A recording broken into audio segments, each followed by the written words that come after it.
The world needs your gentle heart. Keep it open. Why tenderness is your quiet superpower. All right, lovely lot. Pull up a chair, the comfy one. You know the one, kettle shoost clicked off. So let's shave a proper brew and aerial chin wag about. Something that might feel a bit vulnerable. A bit soft in a world that often shouts about being hard. Your gentle heart, and here stay absolute truth. Straight from the pot. The world desperately needs it. Please, keep it open. I know. Sometimes it feels easier. Safer even to pull up the drawbridge. Doesn't it? You see the headlines, feel the rush. Hear the cynicism swirling about. That little voice whispers. Tough and up, don't be so daft. Guard yourself. Maybe you've even felt the sting when your kindness felt overlooked or taken for granted. It's tempting, truly tempting to let a bit of crust form around that tender center. But hold fast, because the gentle heart of yours, it's not a weakness. It's not naivety. It's your quiet, revolutionary superpower. The misunderstanding about gentleness, especially for us lot. Let's be honest. There's a bit of a cultural cocktail here for British American isn't there?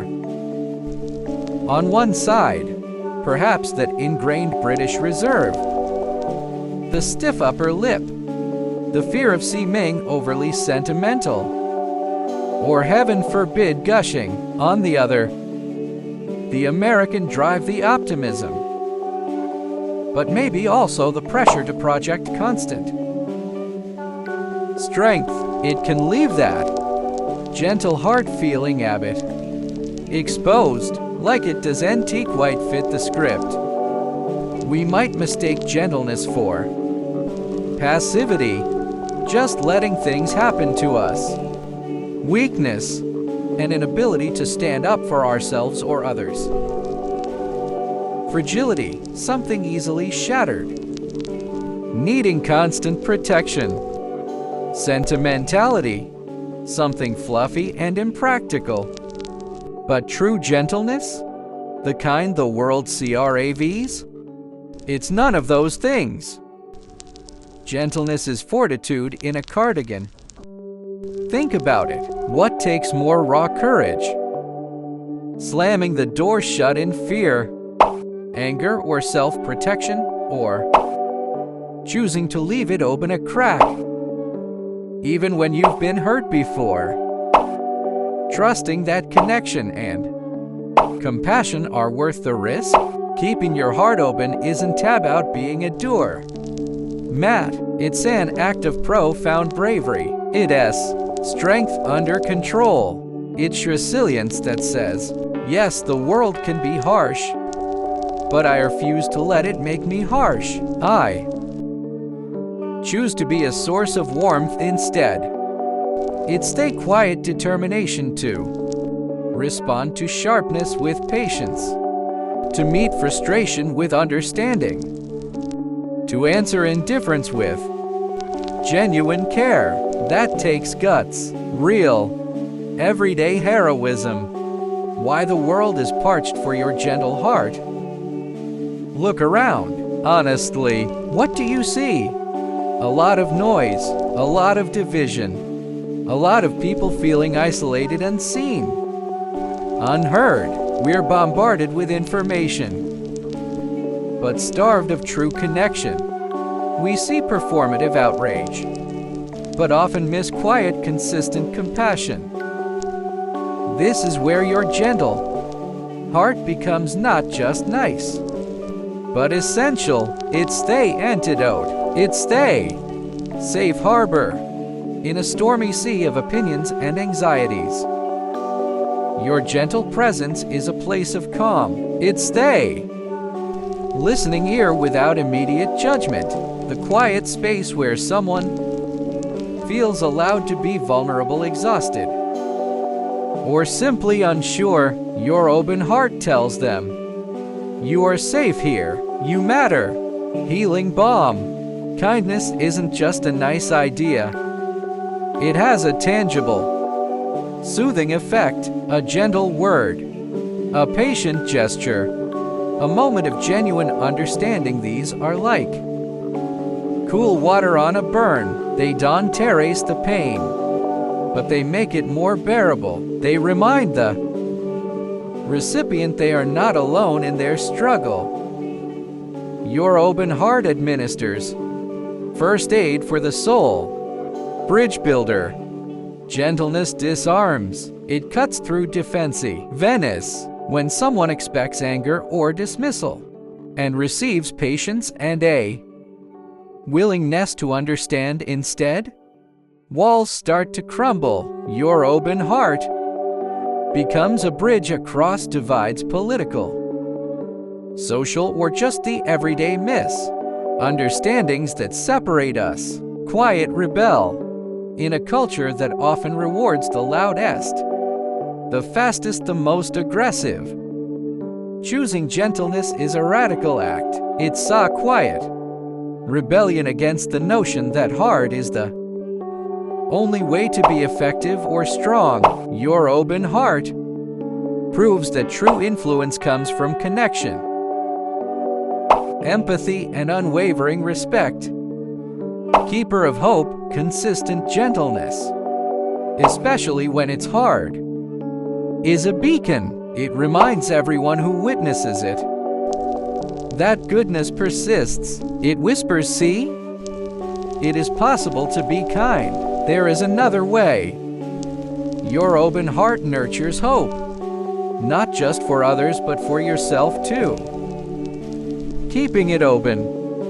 The daily tender revolution, especially for British American sensibilities. So how do we actually do this? How do we keep that precious heart open when the world seems determined to make us slam it shut? It's not about grand gestures. It's the small, daily rebellions of tenderness. Think of it like tending a delicate but resilient garden. Start with self-gentleness, the foundation. You can't pour from an empty cup. Love. Forgive yourself for not being perfect. Acknowledge your own hurts and needs. Speak to yourself like you would to your dearest friend. That slightly self-deprecating British humor? Keep it, but make sure it's kind. That American drive? Channel it into self-care, not self-criticism. A gentle heart within radiates outward. Listen like you mean it. The British art. Amplified. We Brits are known for queuing and politeness, but deep listening? That's the gold. Put the phone down.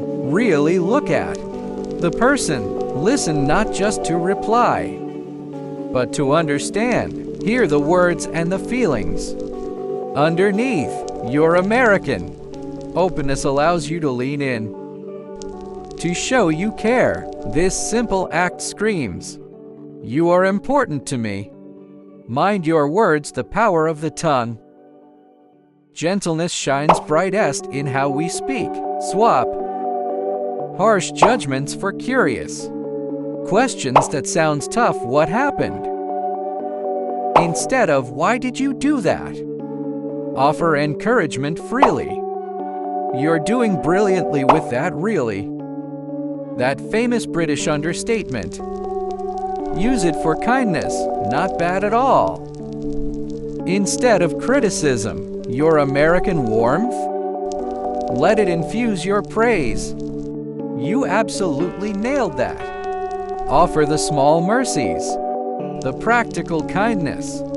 Gentleness is deeply practical. It's making a cup of for someone looking stressed. It's picking up the phone just to say, "Thinking of you." It's letting someone merge in traffic with a wave. It's the handwritten note, a dying art. The offer to walk the dog.